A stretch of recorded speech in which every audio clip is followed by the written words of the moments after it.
Isn't that pretty? Look at those particles. Oh my gosh. And the zoom is amazing.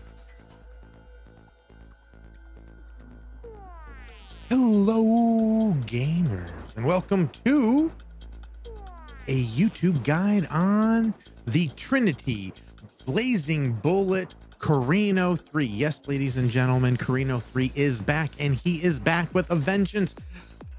But this is the second best build for him.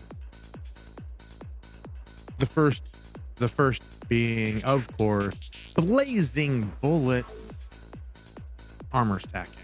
But I don't know anything about that.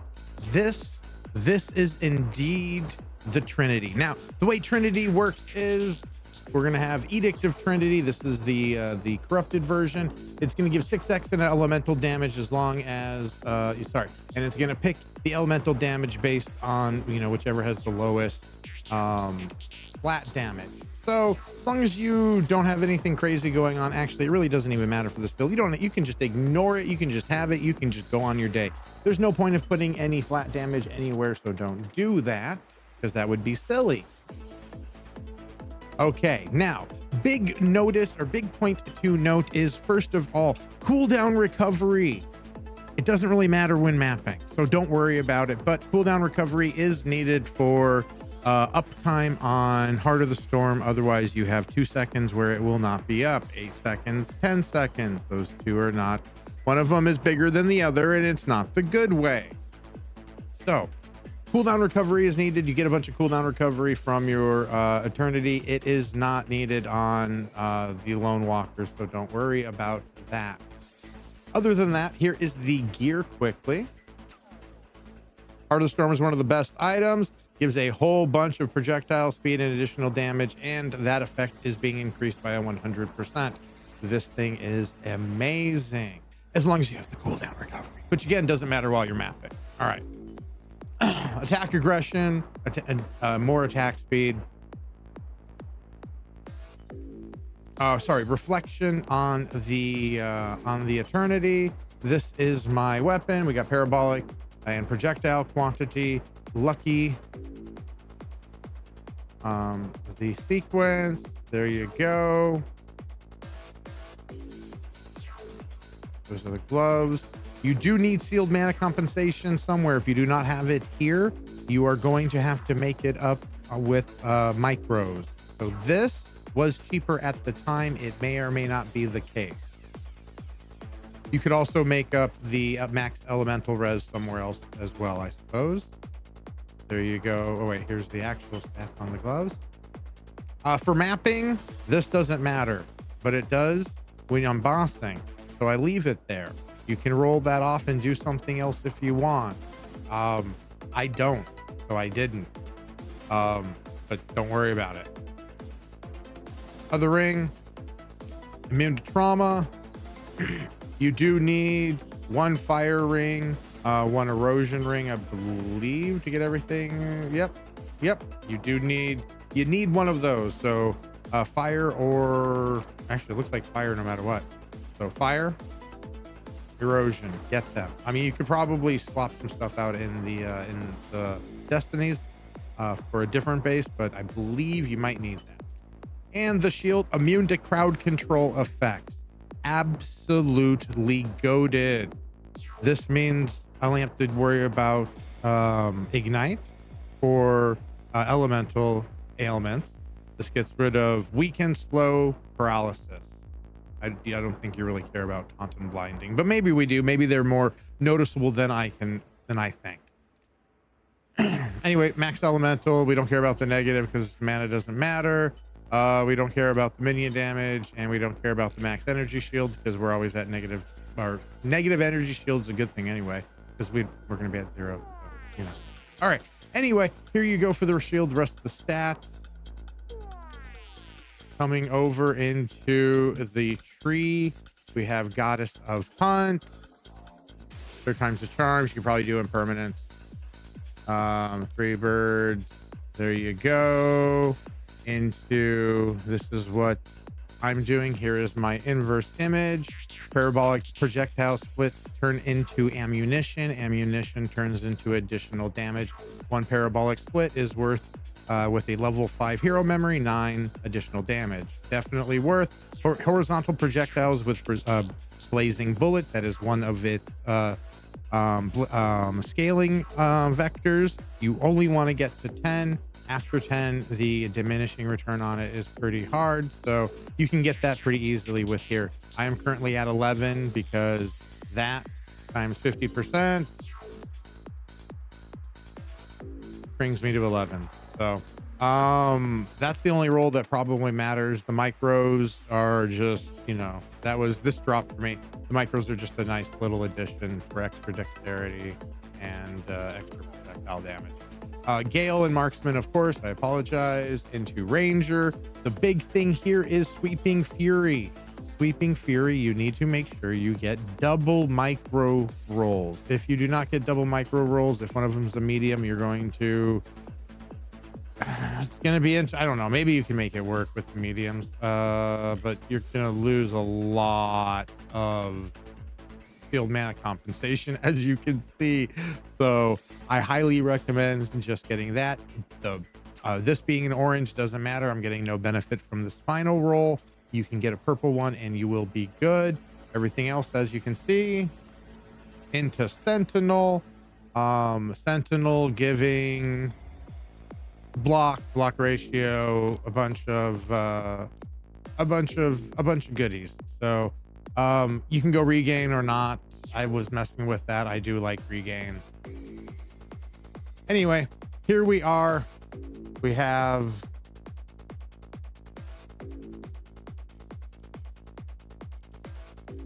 cooldown recovery again for the what is it called? For the boot, or sorry, for the amulet. More of a thing for bossing. It just happens to still be there, so I don't have to swap anything out.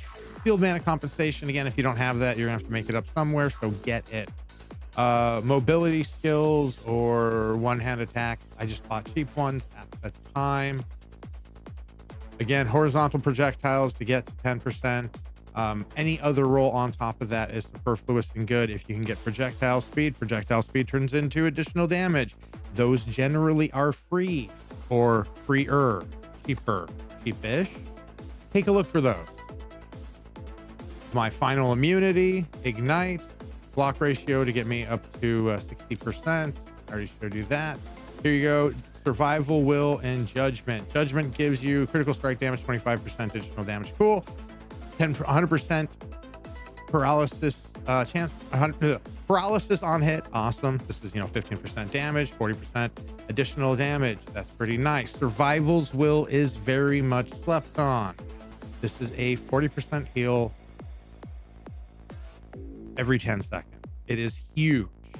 I mean, when you go to low life. So 30% attack damage, additional damage on top of, it's not melee, it's attack damage. I'm really amazing. On top of this, as long as you're not a low life character, I am huge on Survival's Will. It is one of my favorite slates. You can swap that out for static if you want more damage. And then of course moth going on the horizontal projectiles, and then that one's going on one-hand damage. We got the prairie in the middle. Big things to note here. If you saw the speed and you like the zoom, here is how the zoom is functioning. First of all, we are getting reset from our good friend Star Chasing. Star Chasing is making it so when we do damage, we have a 30% chance to reset our movement skill. That's nice. On top of the additional attack damage. This is cool. This is really awesome. But this right here is what is resetting Blink constantly. Absolutely the star of the ball. Now, since I am not using a rhythm on a second skill, which you can work that in, there's definitely a whole bunch of different variants that you can do. I am using Hunter's Hand. Hunter's Hand is making it so when I stop for 0.5, 1 second, and 1.5 seconds, so 1.5 seconds after I stop moving, I am getting more uses, more triggers of the skill. That means that I have to only stop in at rares. I hit a rare, I use my skills. That gives this to proc. I can then zoom through, as you can see in the following footage. If you would like to take a look at my mapping, I can then zoom through pack to pack. It is one of, if not, yeah, it's up there in the top tier builds that I have ever played in the game. Now, survival is an issue on one thing and one thing only. Fetid swamps wrecked me because I do not have regeneration or like insane damage over time mitigation, which I have just defensiveness. Yeah, anyway, Hell Cavalry, I'm big on Hell Cavalry. It gives you a bunch of defenses. You can swap that out for anything if you don't want that, but it does allow, with this here, you don't have to, you lose 3 micros that you would have to otherwise have on reses. So it opens up this. He gives you 20% at level 6, 20% additional damage reduction. Really nice. You get between 14% there, 6% there. You tattoo those up, you keep those. And then of course Lion, and then Flower Whisperer. Flower Whisperer does have, you know, distance requirements. This is a Heart of the Storm build. We're trying to stay away the entire time anyway, so take it for how you will. I suppose other options you could do, you could probably swap the gloves out. You could do some stray birds. I did not mess with that. I love the defensiveness and the sealed mana compensation. If you get that over there though, put the sealed mana compensation here, then you're all set. You wouldn't have to do that. All right, last but not least, let's go over Zealot of War. He has books, dude. Okay, the big thing is +1 projectile, +1 split gives you 3 magazine capacity. Magazine capacity is going to give us heat up stacks. Heat up stacks, I currently have 48 with a level 2 hero trait, and this is how I'm getting my block and then some projectile speed. That is bringing me up to 3%. That is 144% additional damage during heat up, which is, you know, the bulk of your DPS time, other than the reloading. So you're pretty much always here. It's huge. Okay, big thing to know that a lot of people seem to miss up or not understand or mistake. Again, during your whole DPS burst time, you cannot trigger an Empower, Curse, or Warcry. You can manually push them if you want, but you cannot trigger them. So no timid rings, no shenanigans with energy shield activation with anything. So keep that in mind. Other than that, you don't really have to worry about anything. Everything else there pretty much doesn't really matter. Armor, projectile speed, critical strike damage, fire skull attack, critical strike damage. A lot of critical strike damage. Heat up, again, more attack damage, but again, the only thing that matters is burning red and what heat up actually does, and that's the fact that you get all of this juice. So there's your final hero memory. And I believe, ladies and gentlemen, that covers everything. Now, I want to thank you for joining me on this. This was one of my absolute favorite mappers of all time. As you can see in the following footage, please take a look if you would like.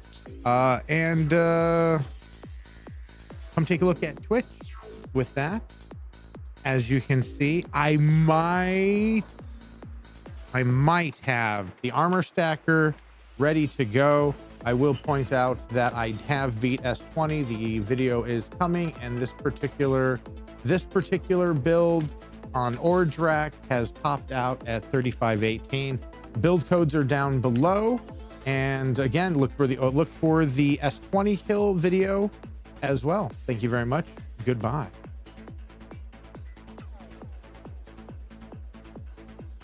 And here are the skills. We got Blazing Bullet, Level 5 T0'd. Level 5 T0'd. Wind projectiles, critical strike damage. Still attack. You can, it is pretty good. You can also go with motionless. Don't worry about it. Swift Shadow Raid and Blink. You're going to be using them both. You're going to hold down Swift Shadow Raid and you're going to be getting all of those juicy resets for Blink. Two, what are they called? You know, defensive skills. And here you are. Precise Steadfast, Precise Elemental Resistance, Precise Domain Expansion, Precise Projectiles, all three with Precise Restrain, Precise Stand as One, and Aura Amplification.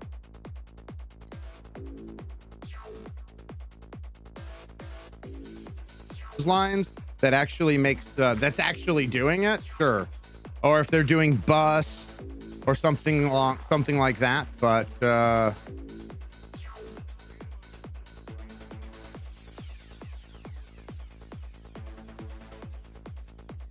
yeah, you can rush to the end of the map in 20 seconds on a few different characters. Like this character here could rush to the boss in 20 seconds.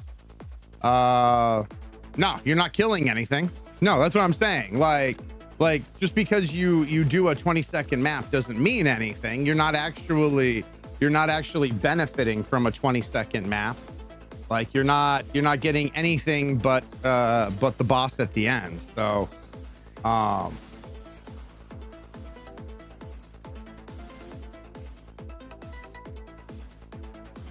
well then everything's the same. Like here's the thing, Okami. Every build, give or take, okay, can get to doing 600% movement speed and killing everything. Not every build, but like majority of the POG builds out there can get to what the game is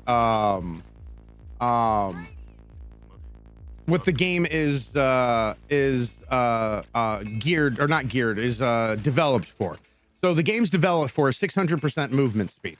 At 600% movement speed, past that, you're going to run into things not spawning.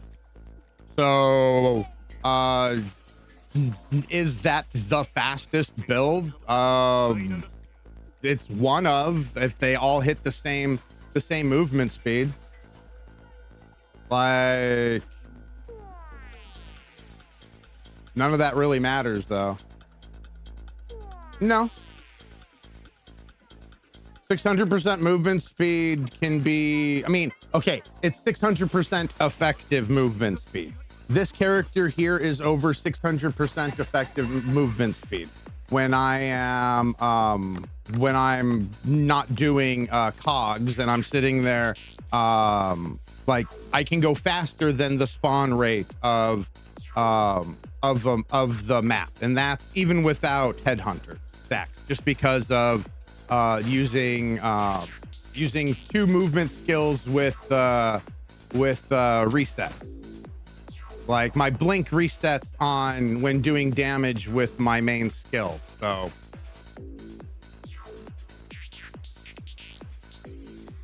let's see who else can get to there. You can get to 600% movement speed on deck stacking characters. You can get to 600% movement speed on I don't know, there's a few different ways.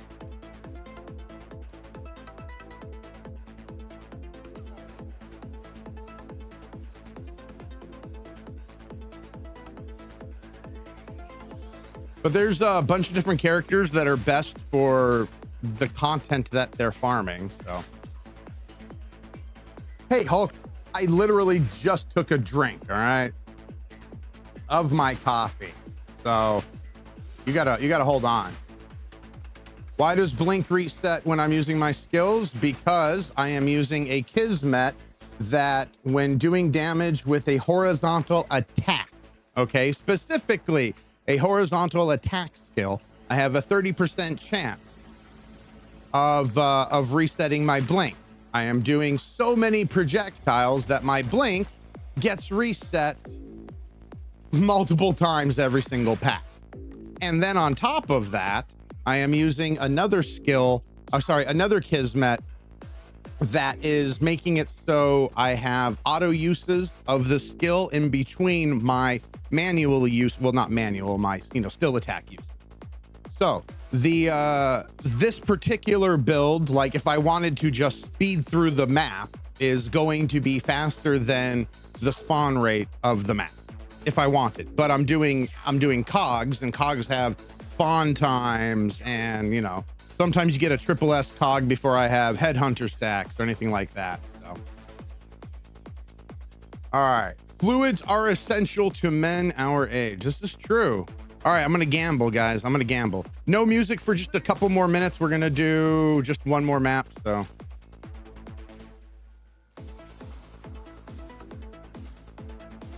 This build does not require a headhunter. It's just everything goes faster and slightly better when in eternity when you have one. So.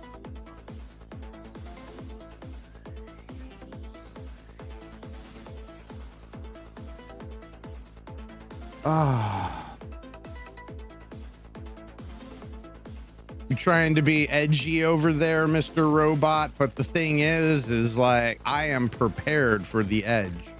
All right, we got a junk fluorescent. Well, not junk, it's the mid fluorescent memory, but whatever.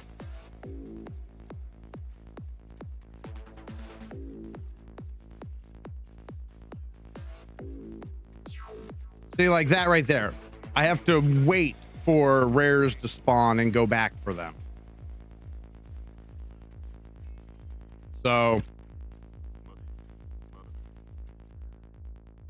there are going to be numerous builds that are going to run into this. You could, on a spiral strike, Erica 1, you're going to run into the same thing where you're going to be with deck stacking. You're going to be so quick that you're going to have to constantly be waiting for things to spawn. Iris 2, yeah, I mean, I think I saw the Uber Elite playing Iris 2 and it was pretty good with the Leap Attack rock build. So should you spawn Tangias or save points? Dude, my points are turned up so high that I think you're going to get a bunch of them no matter what.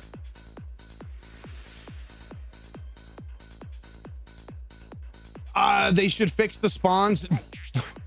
The thing is the spawns are tied directly to limitations on phone. So because this is a mobile game, this is the one point. This is the one place where anyone who's like LOL mobile, they actually have a point, but they don't even know it, is the fact that we are being limited on the spawn rate because of the back end systems for phone. Full stop.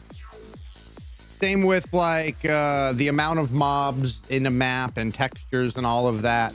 That's all being limited by what works on phone. So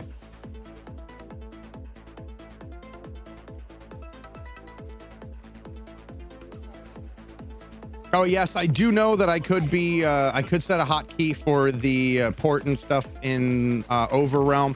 I prefer not to have a hotkey because I kept fat fingering it or just doing it when I didn't mean to. So I have the extra time of having to move the mouse makes it so I stop myself from doing stupid things from time to time. All right, anyway, let's see how that turned into.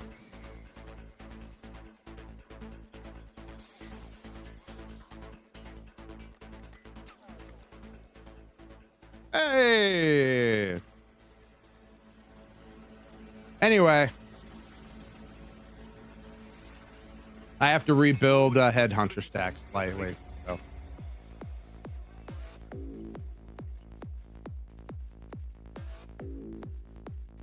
y'all play this game on PC? Yes, sir. That's the only way I play. I don't understand how you guys can play on mobile, man. Like on a tablet, maybe?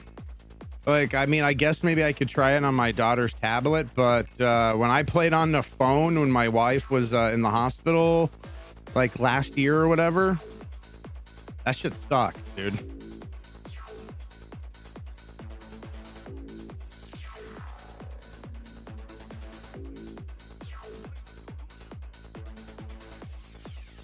There we go. Look at that. All right, one more map, and then I'll put on the music and I'll stop the recording.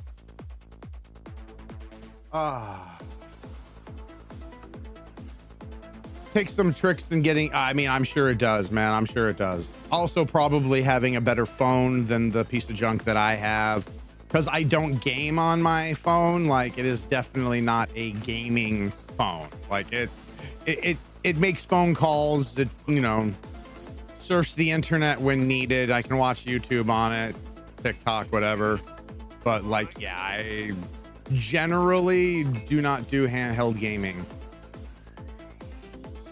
Being a boomer and all, you know.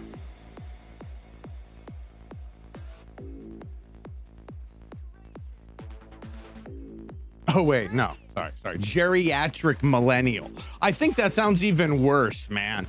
Like, being called a geriatric millennial. Damn, bro. Why am I doing this? Anyway.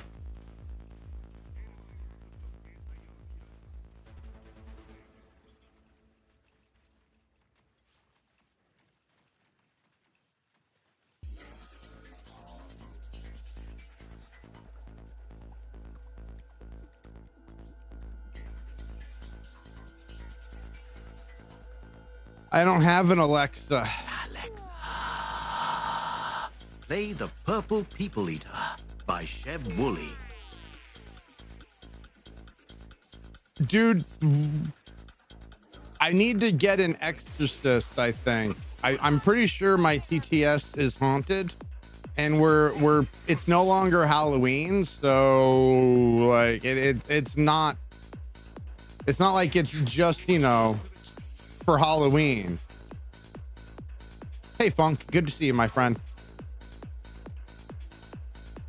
All right, what do we get? Minerals. Damn it. Oh well.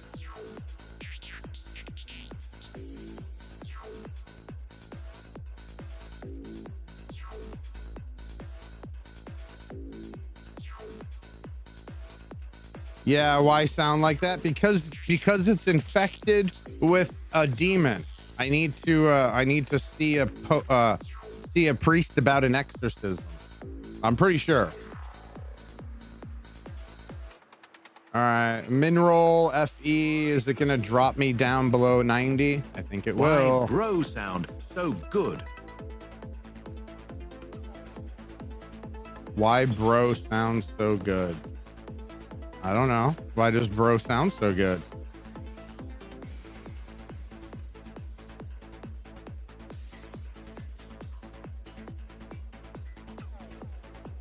Come on, floor. Nice, dude. Nice. All right, come on, spawners. I have not had the red room yet. So I think the game owes me.